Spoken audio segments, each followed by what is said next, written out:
निहारिका स्वागत करती हूँ आपका अपनी एक्सीलेंस फैमिली में, जहाँ आज हम समझने वाले हैं व्यावसायिक संरचना और आधारिक संरचना के बारे में। सबसे पहले व्यावसायिक संरचना का अर्थ देखते हैं। व्यावसायिक संरचना क्या होती है? व्यावसायिक संरचना का सीधा सा अर्थ होता है क्या? व्यवसाय के आधार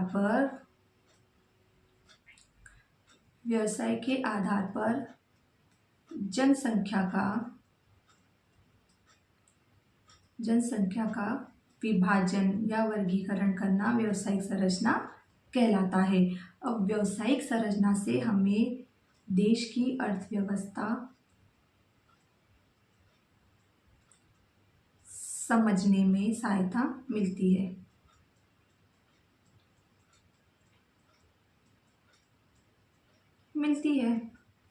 ठीक है, तो व्यावसायिक संरचना हो जाता है देश की जनसंख्या को व्यवसाय के आधार पर वर्गीकृत या विभाजित करना, उनकी योग्यता के आधार पर, उनकी कार्य क्षमता के आधार पर उनको कार्य देना व्यावसायिक संरचना कहलाता है। फिर इस व्यावसायिक संरचना से हमें देश की अर्थव्यवस्था समझने में सहायता मिलती है। अर्थव्यवस्था मतलब कि हमारे देश में कृषि क्षेत्र, सेवा क्षेत्र, निर्माण क्षेत्र में कैसे व्यक्ति लगे हैं और कैसे उनको रोजगार मिल रहा है, कितना हमारे देश को फायदा हो रहा है। फिर उन सब के आधार पर योजनाएं बनाई जाती है, जहां कमी होती है वहां सुधार किया जाता है। ठीक, फिर आगे पढ़ते हैं क्या लिखा है औपनिवेशिक शासन में व्यावसायिक संरचना के बारे में। लिखा है औपनिवेशिक काल में विभिन्न औद्योगिक क्षेत्र में लगे कार्यशील श्रमिकों के आनुपातिक विभाजन में कोई परिवर्तन नहीं आया। औपनिवेशिक काल में जो औद्योगिक क्षेत्र में श्रमिक लगे थे, तो उनके आनुपातिक विभाजन, उनको योग्यता के आधार पर जब अलग अलग कार्य दिया गया तो उसमें कोई बड़ा परिवर्तन देखने को नहीं मिला। कृषि सबसे बड़ा व्यवसाय था जिसमें 70 से 75% जनसंख्या लगी थी। विनिर्माण तथा सेवा क्षेत्र में क्रमशः 10% लोग लगे थे और 15 से 20% जन समुदाय को भी उसमें रोजगार मिल रहा था। तीन बातें यहाँ पर होती है औद्योगिक क्षेत्र को लेकर कि औद्योगिक क्षेत्र में जो श्रमिक लगे थे उनका विभाजन करने से कोई परिवर्तन नहीं आया। दूसरा आप बोलेंगे कृषि सबसे बड़ा व्यवसाय था जिसमें 70 से 75% जनसंख्या लगी थी।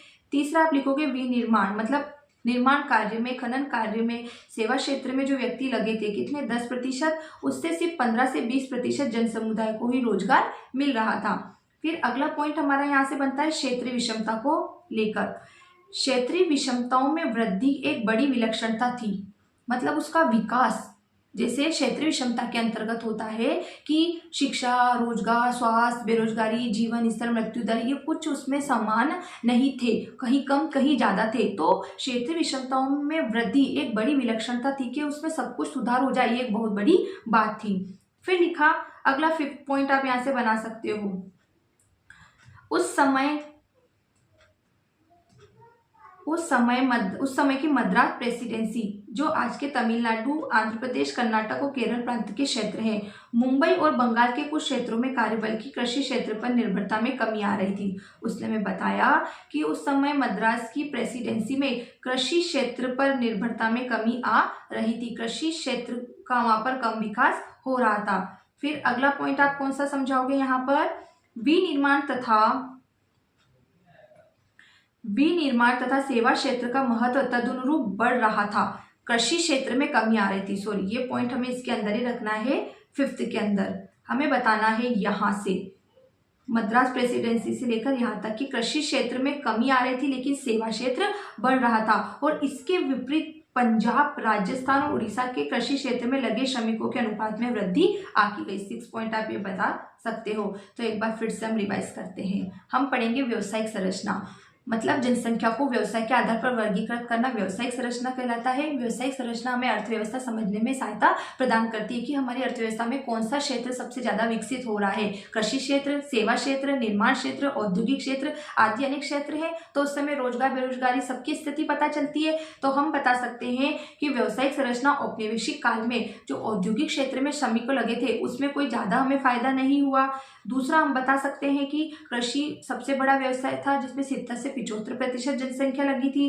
विनिर्माण तथा सेवा क्षेत्र में 10% जनसंख्या लगी थी, जिससे 15 से 20% लोगों को ही रोजगार मिल रहा था। फिर उस समय मद्रास प्रेसिडेंसी में कृषि क्षेत्र में कमी आ रही थी लेकिन सेवा क्षेत्र बढ़ रहा था। और साथ में जो उड़ीसा, पंजाब, राजस्थान था, वहाँ कृषि क्षेत्र में जो श्रमिक लगे थे उनमें निरंतर वृद्धि आकी गई। कहीं कृषि क्षेत्र बढ़ रहा था हमारे देश में, किसी क्षेत्र जैसे कृषि क्षेत्र बढ़ रहा था तो कहीं सेवा क्षेत्र बढ़ रहा था, कहीं सेवा क्षेत्र में कमी आ रही थी तो कहीं कृषि क्षेत्र में कमी आ रही थी। तो इस प्रकार से हमारे औपनिवेशिक शासन की व्यवसायिक संरचना यहाँ पर पूरी होती है। अब हम स्टार्ट करेंगे आधारिक संरचना।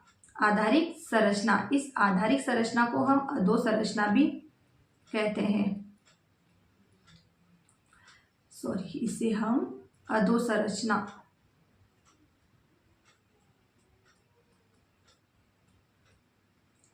कुल मिला के आधारिक या अधोसंरचना का अर्थ होता है देश की अर्थव्यवस्था के लिए जिन सेवाओं और सुविधाओं की आवश्यकता होती है उसे आधारिक संरचना कहते हैं। देश की अर्थव्यवस्था के लिए जिन सेवाओं और सुविधाओं की आवश्यकता होती है उसे अधोसंरचना कहते हैं। ठीक है, अब कौन सी सुविधाओं की हमें आवश्यकता थी, कौन सी सेवाओं की आवश्यकता थी, अंग्रेजों द्वारा, ब्रिटिश शासकों द्वारा हमें कौन सी सुविधाएं दी गई, उन सुविधाओं को उनको क्या फायदा हुआ, हमें क्या फायदा हुआ, ये समझेंगे। तो देखो लिखा है यहाँ, औपनिवेशिक शासन के अंतर्गत देश में रेलों, पत्तनों, मतलब पतन मतलब होता है बंदरगाह, जल परिवहन व डाक तार आदि का विकास हुआ। इसका उद्देश्य जन सामान्य को अधिक सुविधाएं प्रदान करना नहीं था, ये कार्य तो औपनिवेशिक हित साधन के उद्देश्य से किए गए थे। उसने बोला औपनिवेशिक काल में रेल, बंदरगाह, डाकघर आदि अनेक सुविधाओं का विकास किया गया। इन सुविधाओं का विकास भारत के हित में नहीं था, इन सुविधाओं का विकास केवल और केवल ब्रिटेन के लोगों के आर्थिक हित को प्राप्त करना था, मतलब उनकी देश की अर्थव्यवस्था को सुधारना था। फिर अगला है, अंग्रेजी शासन से पहले बनी सड़कें आधुनिक यातायात साधनों के लिए उपयुक्त नहीं थी। जो सड़कें उन्होंने बनाई उनका उद्देश्य भी देश के भीतर उनकी सेनाओं के आवागमन की सुविधा तथा देश के भीतरी भागों से कच्चे माल को निकटतम रेलवे स्टेशन या पतन मतलब बंदरगाह पहुंचाने में सहायता मात्र था। दूसरा पॉइंट हमारे यहाँ से स्टार्ट होता है कि अंग्रेजी शासन के पहले जो सड़कें बनी हुई थी वह आधुनिक साधनों के, यातायात साधनों के लिए उपयुक्त नहीं थी, जैसे रेल मार्ग था। ठीक है, तो रेल के लिए वह रास्ता सही नहीं था, रेल मार्ग से कोई सामान ले जाना है तो उसके लिए वो सड़कें पर्याप्त नहीं थी। अंग्रेजी शासन के पहले जो सड़कें थी वह यातायात के साधनों के लिए अच्छी नहीं थी, इसलिए उन्होंने अनेक साधनों का हमारे देश में विकास किया।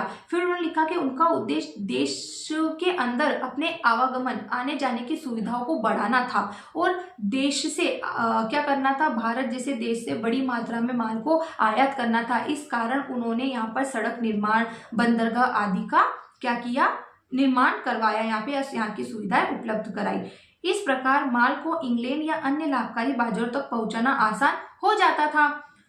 ठीक है, विदेशी शासन के पहले हमारे देश में जो सड़कें थी वह आवागमन के साधनों के लिए, यातायात के साधनों के लिए सही नहीं थी। इस कारण ब्रिटिश लोगों ने अपने यातायात के साधनों के लिए सड़कों का निर्माण कराया। और वह यातायात क्यों करते थे, क्योंकि उन्हें भारत से बड़े पैमाने पर कच्चे माल का आयात करना होता था और भारत के बाजार का ही उपयोग करना था अपने निर्मित माल को बेचने के लिए। फिर है ग्रामीण क्षेत्रों तक अगला पॉइंट हमारा यहाँ से चेंज होता है, तो हम पढ़ेंगे ग्रामीण क्षेत्रों तक माल पहुंचाने में सक्षम सभी मौसम में उपयोग होने वाली सड़क मार्गों का अभाव निरंतर ही बना रहा। मतलब हमारे भारत में कुछ जगह धूल से निर्मित सड़कें थी जो कि बारिश के समय कीचड़ से युक्त हो जाती थी, जिनसे आना जाना बड़ा दुर्लभ हो जाता था। ठीक है, फिर वर्षा काल में तो यह अभाव और भी भीषण हो जाता था, वर्षा काल में तो और भी यहाँ से आना जाना मुश्किल हो जाता था। स्वाभाविक था कि प्राकृतिक आपदाओं और अकाल आदि की स्थिति में ग्रामीण क्षेत्रों में बसे देशवासियों का जीवन कठिनाइयों के कारण दुर्भर हो जाता था, मतलब कि मुश्किल हो जाता था। दुर्भर का यहाँ पे अर्थ होता है मुश्किल।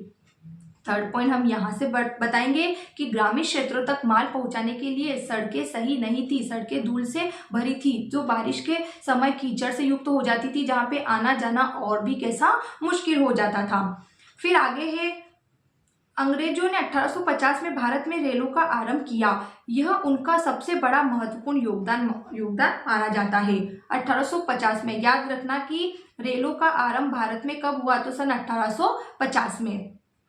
रेलों ने भारत की अर्थव्यवस्था की संरचना को दो महत्वपूर्ण तरीकों से प्रभावित किया। अब भारत ने जो रेल हमारे भारत में चलाई, जो रेल सुविधा दी, उससे दो फायदे हुए। पहला एक तो इससे लोगों को भू क्षेत्रीय सांस्कृतिक व्यवधान को कम करने से आसानी से लंबी यात्राएं करने के अवसर प्राप्त हुए। मतलब पहले हम जब रेलगाड़ी के माध्यम से पैदल यात्रा करते थे, तो अब इसका हमें ये फायदा हुआ कि व्यक्ति एक देश से, एक क्षेत्र से दूसरे क्षेत्र रेल के माध्यम से आसानी से आने जाने लगा। तो इन्होंने भौगोलिक क्षेत्रों की जो दूरी थी उसको कम की। हमें अंग्रेजों ने हमारे हित के लिए जितने भी काम किए उनसे सबसे हमें नुकसान ही हुए। सिर्फ एक रेल मार्ग ही ऐसा था जिससे हमें सबसे ज्यादा फायदा हुआ औपनिवेशिक शासन के समय। ठीक, इससे हमारे देश के लोग एक दूसरे से मिलने लगे, जो भौगोलिक क्षेत्रीय दूरियां थी वो कम हो गई। फिर दूसरा फायदा अंग्रेजों को क्या हो रहा था, दूसरी ओर भारतीय कृषि के व्यवसायीकरण को बढ़ावा मिला।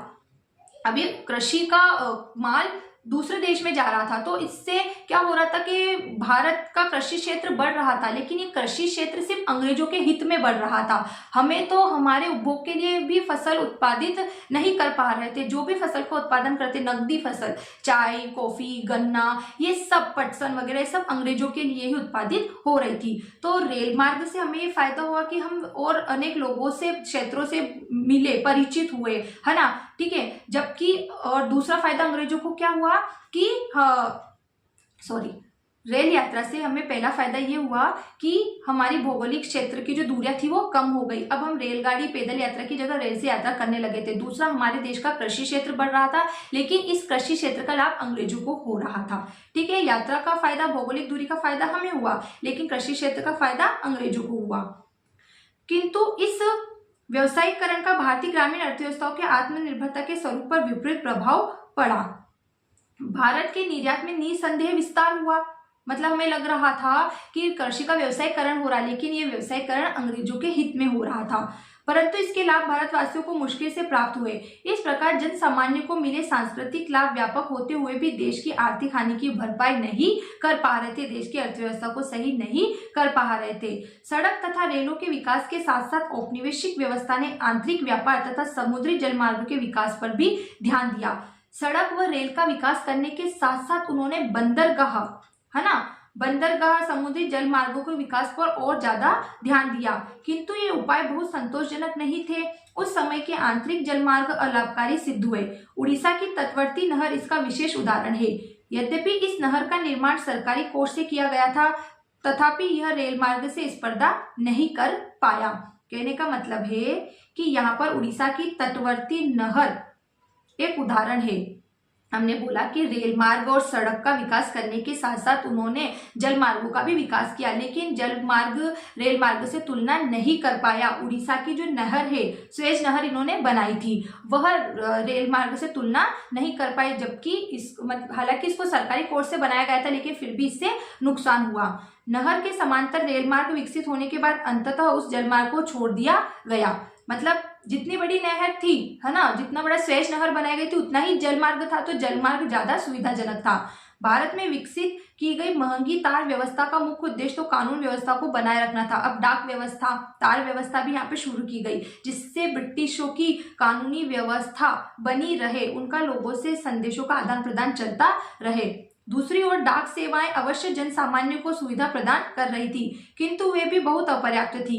आधारिक संरचनाओं की वर्तमान अवस्था के विषय में हम आपको अध्याय 8 में विस्तृत जानकारी देंगे। मतलब जब हम इसका चैप्टर 8 पढ़ेंगे तो उसमें हम व्यावसायिक सेवाओं के बारे में और भी अच्छे से जानेंगे। तो यहाँ आज हमने व्यावसायिक संरचना और अधोसंरचना इन दोनों को जाना। अब अगर आपको कोई भी डाउट लगता है तो आप पूछ सकते हो। Thanks for watching this video. Bye bye.